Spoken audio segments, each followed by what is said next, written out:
கர்த்தருக்கு ஸ்தோத்திரம். கர்த்தர் நல்லவர்.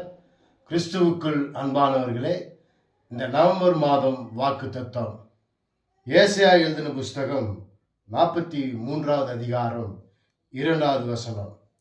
தண்ணீர்களை கடக்கும் போது நான் உன்னோடு கூட இருப்பேன் என்று கர்த்தர் யாக்கோபுக்கு அங்கே வாக்குத்தத்தத்தை சொல்லுகிறார். தண்ணீர்கள் கடக்கும் போது கண்டிப்பாக கர்த்தர் நம்மோடு கூட இருப்பார். யாக்கோபு 2 பரிவாரங்களோட அவன் வரும்போது யாப்போக்கு என்கிற ஆற்றண்டையிலே அவன் நிற்கிறான். அதை கிராஸ் பண்ணி அவன் அண்ணனை பார்க்க போனோம்.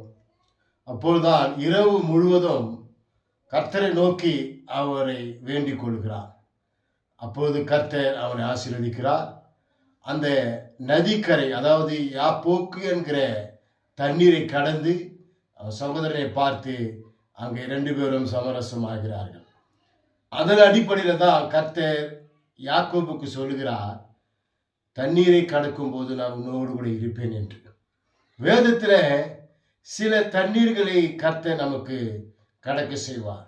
1 யாத்ராகமம் புஸ்தகம் 13வது அதிகாரம் 18 என்ற வசனத்தில் சிவந்த தண்ணீர், செங்கடல். இஸ்ரவேல் ஜனங்கள் போய்கொண்டே இருக்கிற நேரத்தில் எதிரே செங்கடல் இருக்கிறது.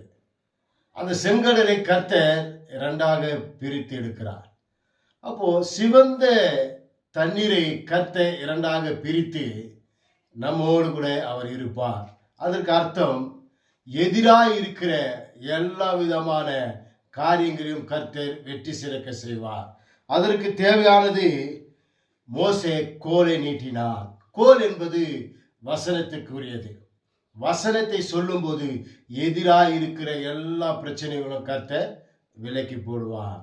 2வது யாத்ராகமம் புஸ்தகம் 15வது அதிகாரம் 22, 23 மாராவின் தண்ணீர். மாறா என்றால் கசப்பு, தெரிந்த விஷயம்தான். அவர்கள் போய்கொண்டே இருக்கிற நேரத்தில் தண்ணீர் தேவைப்படுகிறது. ஒரு இடத்துல தண்ணீர் இருந்தது, அதை பார்க்கும்போது கசப்பு. அந்த கசப்பை போக்க நம் வாழ்க்கையிலும் கசப்பு நிறைந்த வாழ்க்கை இருக்கும்.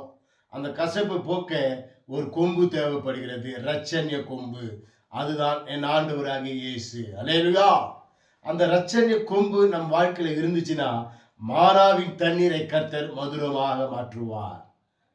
3வது எண்ணாகமம் புஸ்தகம் 20வது அதிகாரம் 10 - 13 வசனங்கள்ல மேரிபாவின் தண்ணீர். மேரிபாவின் தண்ணீர்ல அதே போலதான் ஒரு தண்ணீர் தேவைப்பட்டது. அங்க போய் கொண்டிருக்கிற நேரத்தில் மேரிபா என்கிற இடத்துல அங்க வாக்குவாதம் செய்கிறார்கள், கலகம் பண்றாங்க. தண்ணி கிடைக்கல, ஒரே போராட்டம். மோசே நோக்கி முறுமுறுக்கிறார்கள். கர்த்தர் மேரிபா என்கிற இடத்துல அங்க பாருங்க, அவர் அங்கே தண்ணீரை கொடுக்கிறார். மேரிபாவின் தண்ணீர், வாக்குவாதம் என்கிற தண்ணீர். அதற்கு தேவைப்படுகிறது மோசேயும் ஆரோனும் முழங்கால் படிட்டு கர்த்தரை நோக்கி விண்ணப்பம் செய்தார்கள். அல்லேலூயா.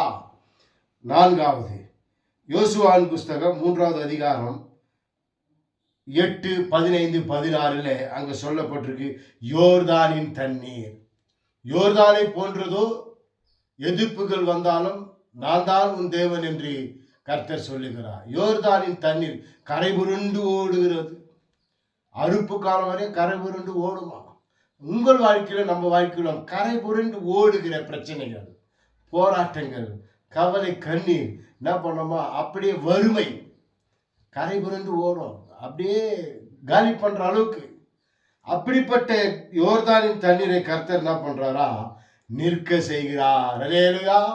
ஆசாரியனுடைய கால்கள் யோர்தானில் பட்டவுடன் யோர்தான் 2 புறமாக குவிலாக நின்றதா. ஆமா, நம்ம வாழ்க்கையிலும் யோர்தானை போன்ற பிரச்சனைகள், போராட்டங்கள், வறுமைகள் வந்தாலும் கர்த்தர் நிற்க செய்வார். அல்லேலூயா. 5வது மத்தேயு எழுதின புஸ்தகம் 14, 24 அங்க சொல்லப்பட்டிருக்கு, இயேசு இக்கரையிலிருந்து அக்கறையில கடல் மீது நடந்து செல்கிறார். சீசர்கள்லாம் போட்டில் போயிட்டாங்க.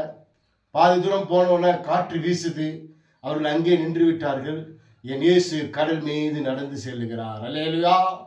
கடல் மீது நடந்து செல்லும் போது எல்லோரும் பார்த்து பயந்தார்கள், ஆவேசம் என்று.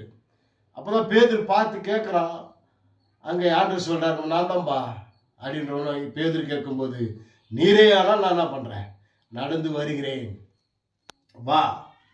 வரும்போது கொஞ்ச தூரம் நடந்து வந்தா உலக காரியங்கள், கவலை, சூழ்நிலைகள்லாம் பார்க்கும்போது கொஞ்சம் அமிழ்ந்து போகிறான்.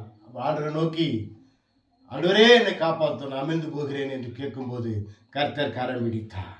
நம்ம வாழ்க்கையிலையும் அமிழ்ந்து போகிற காரியம், பாவ சேற்றில் அமிழ்ந்து போகிற போராட்டத்தில், கஷ்டத்தில் அமிழ்ந்து போன நிகழ்ச்சி காரியங்கள் வரலாம். கர்த்தர் கரம் பிடிப்பார். அல்லேலூயா. அவர் கரம் பிடித்து நம்மளை என்ன பண்ணுவார், தூக்கி எடுப்பார். அதனால தான் வசனம் சொல்கிறது, அவர் என்னை புல்லுள்ள இடங்களில் மேய்த்து அமர்ந்த தண்ணீர் அண்டையில் என்னை கொண்டு போய் விடுகிறார்.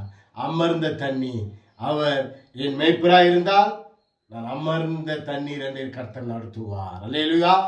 கடைசியாக ஒன்று சொல்லி நான் முடிக்க போறேன். யோவான் எழுதின புஸ்தகம் 4வது அதிகாரம் 14வது வசனத்துல அவர் சொல்லுகிறார், நித்திய ஜீவ ஊற்றாகிய ஜீவ தண்ணீர். கடைசியில என் இயேசு ஜீவ தண்ணீரை உனக்காக கொடுப்பார். ஆமென். அவர் ஜீவ ஆத்மாவை கர்த்தர் கொடுத்தவர், ஜீவ தண்ணீரை ஊற்று என்றே நம்மளை என்ன பண்ணுவார், கொடுக்க ஒரு வல்லவராக இருக்கிறார். கர்த்தர் தாமே உங்களை ஆசீர்வதித்து நடத்துவார். இப்படிப்பட்ட தண்ணீர்களை நீ கடந்து வந்துட்டனா உனக்கு அமர்ந்த தண்ணீர், ஜீவ தண்ணீர் உண்டாகும். கர்த்தர் நம்மளை நடத்துவார். ஆமென். ஜெபிப்போமா? எல்லாரும் கண்களும் மூடுவோம். உங்களுக்காக அடியேன் ஜெபிக்கிறேன். எங்களை நேசிக்கிற நல்ல பிதாவே, இந்த காலை வேலைக்காக நாங்கள் ஜெபிக்கிறோம். இந்த நவம்பர் மாதத்திலே நீங்கள் கொடுக்கப்பட்ட அந்த வாக்கு தத்துவம், தண்ணீர்களை கடக்கும் போது நான் உன்னோடு கூட இருப்பேன்.